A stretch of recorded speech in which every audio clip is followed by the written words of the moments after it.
Guidelines आए हैं, मैं मानती हूं कि हाँ, काफी टाइम जाति भेदभाव होता है, जातिगत भेदभाव होता है और उस पे किसी तरीके की गाइडलाइंस होती है।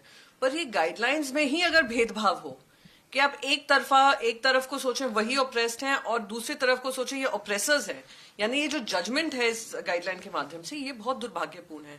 मैं मानती हूँ अगर 7 केस SC ST OBC के होते हैं, हो सकता है 3 हो या 2 हो या 1 हो जो जनरल कैटेगरी का हो, और कौन निर्धारित करेगा कि किस तरीके से ये कास्ट बेस्ड डिस्क्रिमिनेशन हो रहा है, क्या शब्दों से, क्या एक्शन से, या किसी एक परसेप्शन से।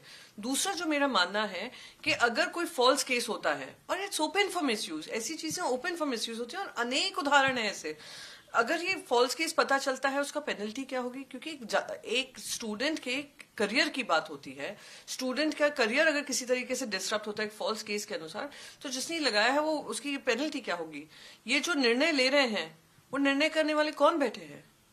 तो ये सारी चीजें को ध्यान में रखकर कि किसी तरीके का डिस्क्रिमिनेशन खत्म करने के लिए हम और डिस्क्रिमिनेशन कैंपसेस पे ला रहे हैं, ये गाइडलाइन को विड्रॉ होना जरूरी है। और पूरे देश भर में इसका माहौल बना हुआ है और देश भर में यही मांग हो रही है। मैं उम्मीद करती हूँ प्रधानमंत्री जी, गृह मंत्री जी इस पर सोचेंगे कि ये निर्णय किस आधार पर लिया गया, और एजुकेशन मिनिस्टर से कहेंगे इसको जल्द से जल्द वापस लें, या तो मॉडिफाई करें या उसको बिल्कुल जिस रूप में आया है उससे वापस लिया जाए।